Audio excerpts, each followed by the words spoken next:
Seberapa peduli kamu dengan remaja-remaja? Apa tindakan atau komitmen nyata?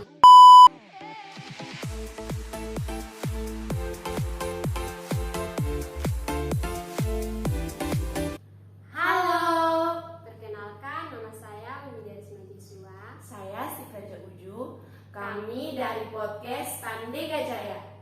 Kami akan membahas tentang fenomena perundungan atau bullying pada remaja. Nah, begitu banyak fenomena perundungan atau bullying pada remaja, tetapi sebelumnya teman-teman tahu tidak apa itu bullying? Menurut media kabar detik, bullying merupakan segala bentuk penindasan atau kekerasan yang dilakukan dengan terus-menerus. Dan menurut UNICEF, bullying bisa diidentifikasi lewat 3 karakteristik, yaitu sengaja untuk menyakiti, terjadi secara berulang-ulang, dan ada perbedaan kekuasaan. Bullying bisa terjadi secara langsung, seperti bullying secara verbal atau non-verbal. Sedangkan bullying tidak langsung dapat terjadi di media sosial atau yang biasa kita sebut cyberbullying. Dan begitu banyak penyebab bullying.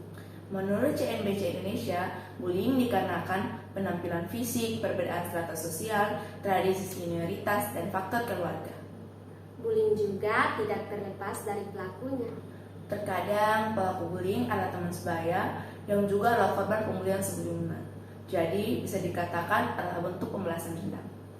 Akibatnya yang terjadi karena bullying pun juga tidak main-main. Kondisi yang sering muncul ialah depresi serta gangguan kecemasan. Selain itu, bullying juga berpengaruh baik kesehatan fisik dan mental seorang remaja. Pengaruh baik kesehatan fisik seperti perubahan pola tidur ataupun pola makan yang mengakibatkan tubuh gampang terserang penyakit. Sedangkan pengaruh bagi kesehatan mental ialah perasaan sedih, rendah diri, kesepian, serta hilangnya minat pada hal yang biasa mereka sukai, bahkan munculnya pemikiran bunuh diri. Kebanyakan korban adalah remaja yang berasal dari keluarga yang memiliki kekuasaan atau kekuatan yang kurang untuk membela diri sehingga banyak kasus bullying berakhir mengenaskan dan tidak terdeteksi. Data KPAI pada tahun 2022 dan menunjukkan bahwa terdapat 226 kasus kekerasan fisik, psikis, termasuk perundungan. Hal ini tentu sangat miris, apalagi jika kita mengingat bahwa tahun 2022 bahkan belum berakhir.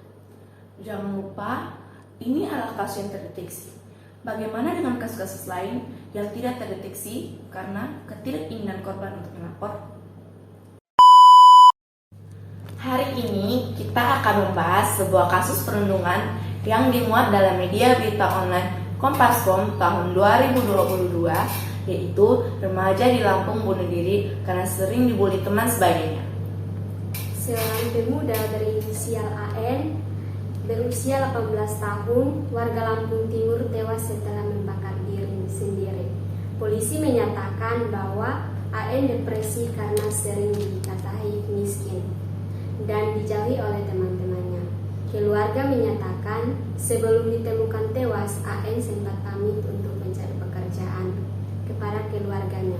Di hari Jumat, ternyata ia pun menjual ponsel miliknya untuk ongkos kendaraan.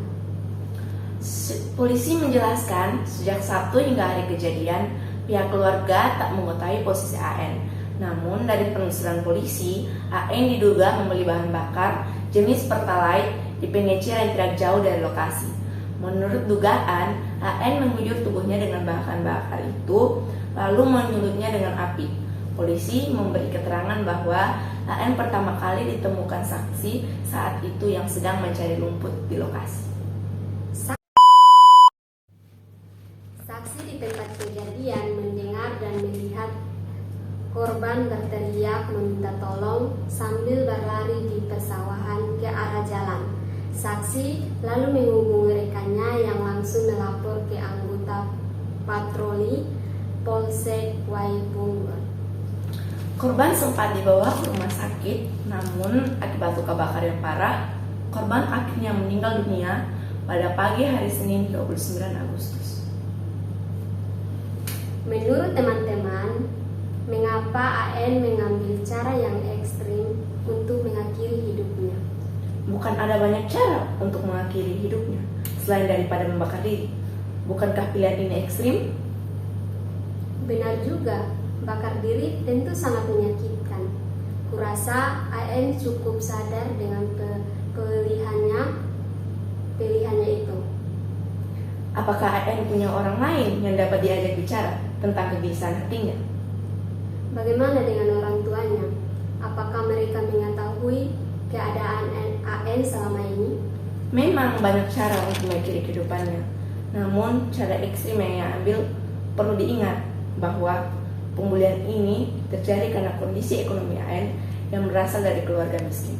Tentu berat baginya untuk menceritakan hal tersebut bahkan kepada orang tuanya sendiri. Ia takut hal ini tidak pernah berubah. Memang sih, hal ini ekstrim, bahkan disaksikan oleh banyak orang. Tentu bukan keputusan mudah untuk diambil. Namun keekstriman ini menunjukkan teriakan AN yang tidak tersuarakan selama ini. AN dari berita ini nampak frustasi. Ia merencanakan sendiri cara, tempat, bahkan waktu kematiannya.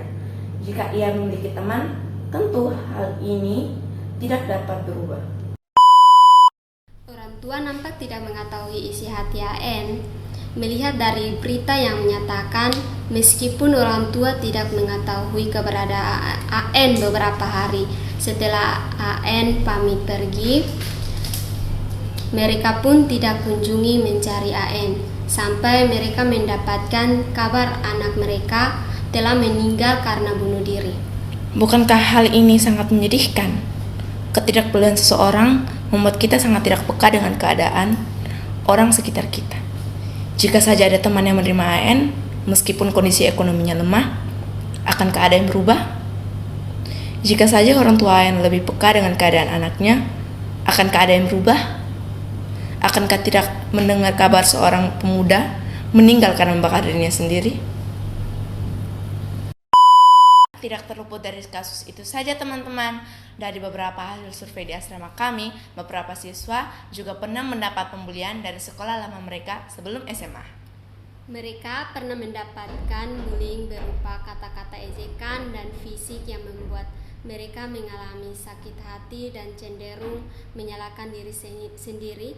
Teman kami ini menyatakan bahwa ia mendapatkan bullying karena keluarganya yang broken home. 80% remaja yang kami survei ternyata mereka mengalami hal yang sama. Kebanyakan teman-teman yang mengalami pembulian berasal dari keluarga yang tidak utuh atau broken home dan diejek karena penampilan mereka. Realita ini tentu tidak boleh terus dibiarkan. Tidak ada orang yang boleh dibully karena kondisi keluarga dan keadaan fisik mereka. Oleh karena itu, hal ini harus segera berhenti. Kita semua harus lebih peka dengan orang-orang di sekitar kita. Tidak ada alasan yang dapat membenarkan pembulian, apapun alasannya. Apa yang kita dapat lakukan untuk orang-orang yang mengalami bullying? Yang pertama yang harus kita lakukan, membangun keberanian agar bisa melawan, bukan tinggal diam. Ingat, itu untuk diri kita sendiri. Tidak akan ada yang berubah apabila kita diam. Yang kedua, menjalin persahabatan atau mempunyai sahabat yang dapat membela kita. Dapat dimulai dengan menjadi sahabat bagi orang lain. Yang ketiga, menjaga diri kita dengan mengikuti pelatihan atau bela diri. Jika kita adalah teman yang baik, maka kita akan saling mendukung satu sama lain, memahami dan menerima setiap perbedaan, dan yang terpenting adalah membantu teman kita dalam kesusahan, seperti melaporkan apa yang teman kita alami kepada orang-orang yang dapat menolongnya. Ingat, sebagai teman yang baik, tugas kita adalah saling mendukung, bukan saling menjatuhkan. Dan yang terakhir untuk orang tua dan keluarga, remaja membutuhkan kepedulian kalian. Kami membutuhkan kalian. Ajarkan kami menjadi pribadi yang berani. Temani kami saat kami lemah. Anak bapak dan ibu pasti membutuhkan relasi yang akrab dengan bapak dan ibu. Lindungi mereka dan meluangkan waktu dengan mereka. Bullying dapat terjadi bahkan di tempat teraman sekalipun. Penyebabnya pun bervariatif, sehingga kita harus sadar dengan kondisi ini. Kalian yang mengalami pembulian perlu melakukan sesuatu. Pihak-pihak lain pun sama. Kita semua perlu bergandeng tangan sampai bullying berakhir di Indonesia dimanapun. Karena kita diciptakan sama oleh pencipta kita, hal ini seharusnya membuat kita menghargai ciptaan yang lain. Tindakan bullying menunjukkan bahwa kita tidak menghargai orang lain, bahkan diri kita sendiri. Tentu kita tidak ingin seperti itu. Untuk itu, yuk perhatikan sekelilingmu agar tidak akan lagi korban bullying. Ini adalah tanggung jawab kita bersama. Jangan tunggu orang lain, mulailah dari diri kita, dari kamu, untuk Seberapa peduli kamu dengan remaja-remaja yang mengalami bullying? Apa tindakan atau komitmen nyatamu untuk mereka? Jawab pertanyaan ini di kolom komentar. Sekian dari kami. Semoga dari video ini kalian bisa mendapatkan pelajaran yang baru. Dadah!